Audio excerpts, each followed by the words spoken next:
the great unmaking. The world constructs a labyrinth of gold and calls it home, luring you into its depths with promises of fulfillment through endless acquisition.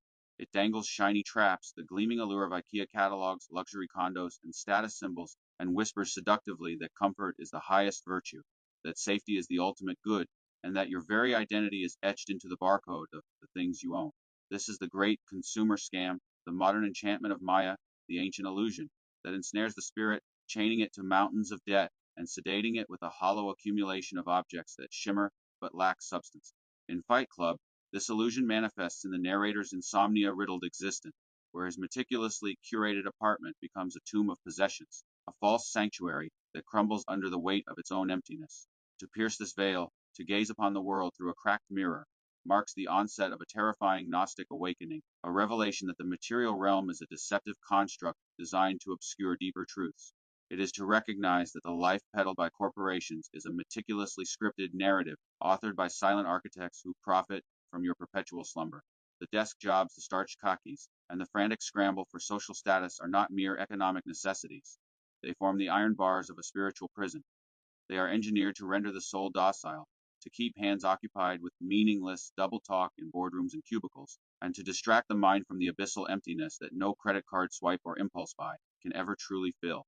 These forces play dumb as a fox, feigning innocence while normalizing the abnormal, conditioning you to express gratitude for the very chains that bind you, much like the narrator's initial complacency in his corporate drone routine.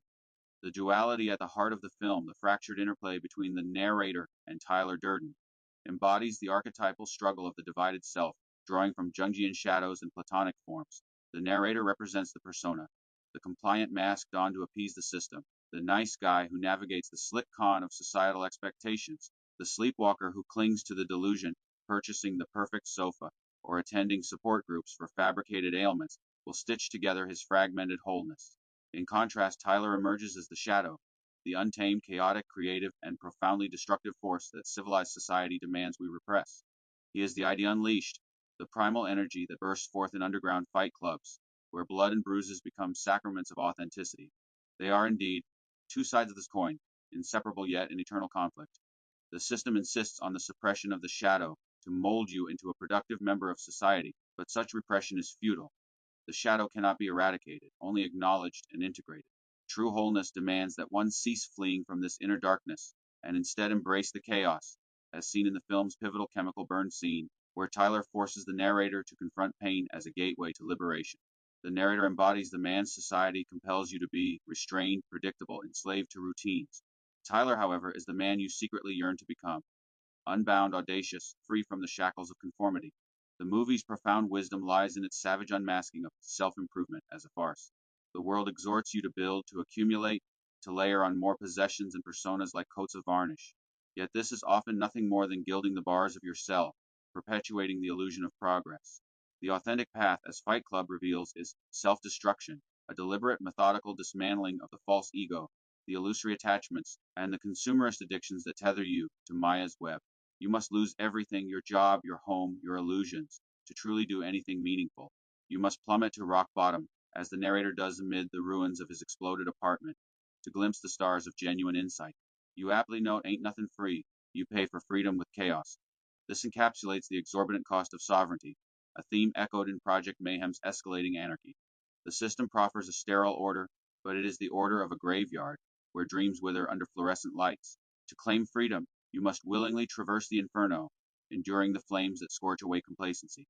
This is the ecstatic dance of the destroyer archetype, Shiva in his cosmic fury, incinerating the ignorance of the old order so that something authentic, vital, and reborn can rise from the smoldering ashes. It is a vehement repudiation of the corporations that sell you a life that ain't yours, culminating in the film's climactic demolition of credit card buildings, symbolizing the erasure of debt's tyranny. To break the cage, even if it means breaking yourself, constitutes the supreme act of spiritual rebellion, a defiance against becoming a mere copy of a copy in a Xeroxed existence. It is the radical affirmation that you are not defined by your job, nor by the contents of your wallet, nor by your shiny traps. The cracked mirror does not merely distort, it exposes the inherent fractures in a reality that was never cohesive, a world of simulacra where authenticity is commodified and sold back to you. In punching back, through bare-knuckled brawls or orchestrated mayhem, you are not indulging in senseless violence. You are forging a desperate, sacred connection to something tangible amid a spectral existence. It is the soul's frantic clawing out of the debt slave simulation, emerging in the raw, bleeding, beautifully unpredictable air of the real.